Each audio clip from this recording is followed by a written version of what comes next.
Hi everyone, welcome to my channel Pure Biology.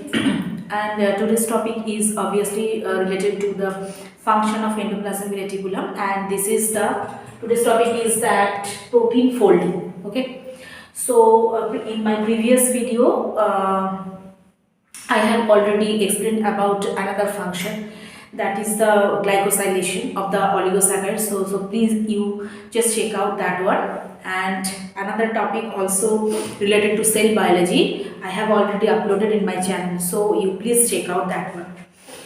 And here so let's continue this protein folding process. What is that protein folding process? This is assisted by chaperone. Protein folding means it is not being misfolded or not remain in unfolded condition. Okay, and this is occurring, this protein folding process is occurring in the endoplasmic reticulum, RER.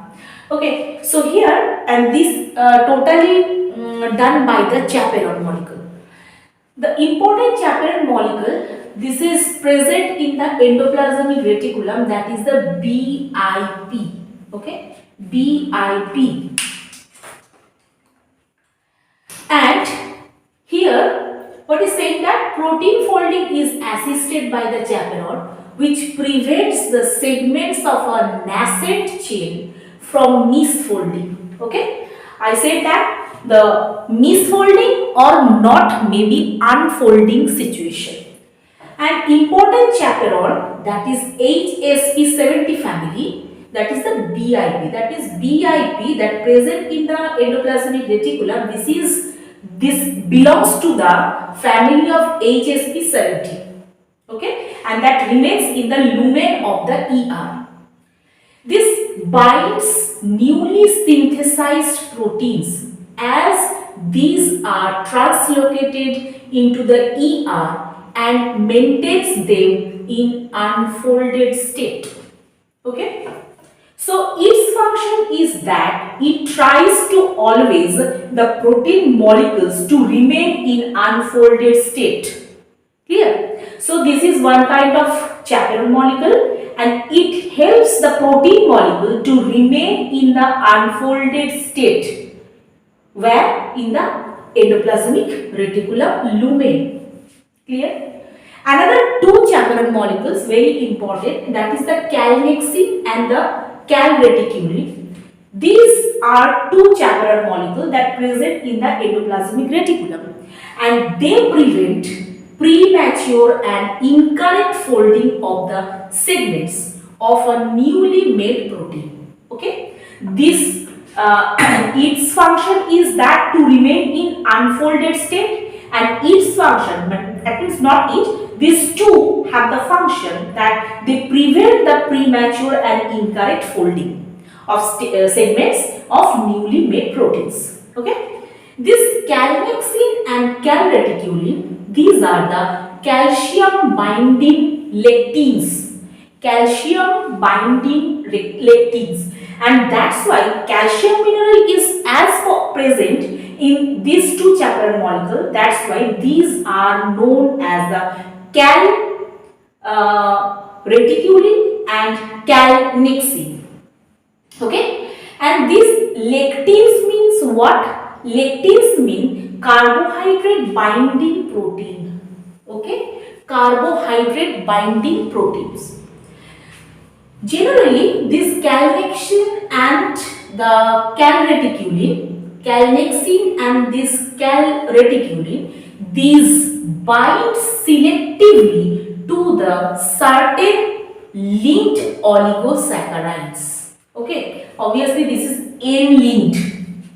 Where they bind? They bind to the N-linked oligosaccharides. Okay, that means N means nitrogen. N-linked oligosaccharides is very important for the binding of these two chaperone molecules. Next, what is saying that the two lectins recognize the N-linked oligosaccharides that contain a single terminal glucose. Obviously, N-linked oligosaccharides must have terminal glucose. How many? Single terminal glucose. Okay. If N-linked oligosaccharides, they have single terminal glucose. That's why the two can bind with them. Okay. And therefore bind protein only after. And with that protein molecule must be there. Okay, so N oligosaccharides must have a single terminal glucose and a protein molecule. That's why the two chaperone molecule can bind with this chain. Okay, next, two of the three glucoses. What is two of the three glucoses?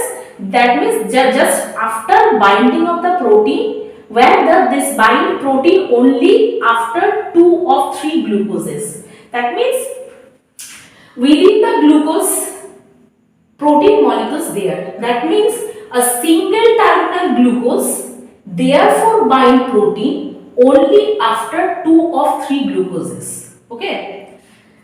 Next is that are initially attached have been removed by ER glucosidases.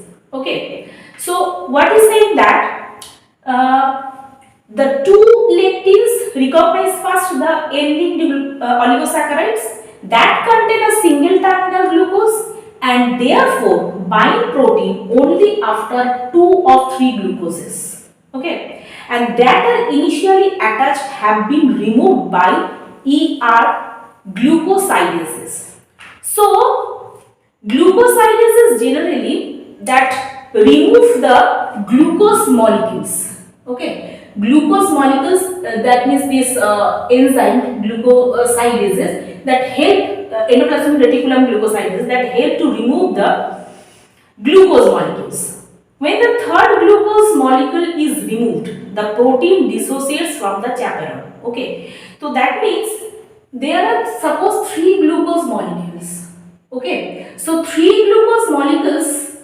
Within the three glucose molecules must have only one glucose molecules and another two glucose molecules must be detached by the glucosidases from the chain. Okay, in that situation, these two chaperone molecules remain binding with the protein molecules. These protein molecules become detached. When the third glucose is removed, the protein molecules detached from the chaperone and can leave ER. So again I repeat this situation. What is saying that the two chaperone molecule first recognize the oligosaccharide that is N-linked and obviously they have a single terminal glucose. Okay, and obviously they bind with the protein. And what is happening here, if there are more glucose molecules, that means two or three glucose molecules, or there are also three glucose molecules. So suppose these glucose molecules must have detached from this chain or these oligosaccharides and protein chain. That means there are no needed of these glucose molecules, and this is possible by the glucosidases.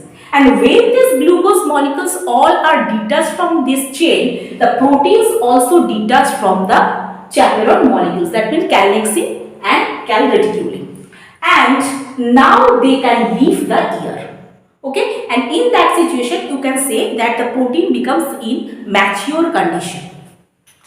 Next, the binding of the calnexin and calreticulin to oligosaccharides on incompletely folded polypeptide and helps in retaining it in the ear. So actually the function of these chaperone molecules that when or until the protein molecules not in the mature situation, they must be remain within the ER lumen. Okay, must be remained within the ER lumen. Okay, and this is only possible by the chaperone molecules.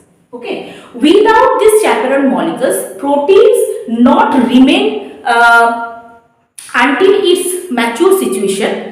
It cannot remain within the ER lumen. Okay, so the chaperone molecule is actually the function of these chaperone molecules.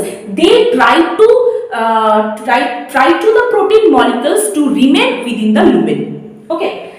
Next that transferase determines the incomplete or the complete folded state of a protein. There are another enzyme, that is the transferase. This is the glucosine transferase, and this can determine the protein that remain in the folding state, incompletely folded state or completely folded state. Okay, this is totally determined by the transferase enzyme. Okay. And if it is incompletely folded, the enzyme transfers a new glucose to N-linked oligosaccharide, renewing the protein's affinity for calnexin and calreticulin and retaining in here. What is saying that? That if this is in incomplete situation or incomplete folded situation, in that situation this transfers, it transfer another glucose molecule to the N-linked oligosaccharide while renewing the protein's affinity for these two chaperone molecules and retaining in the ER.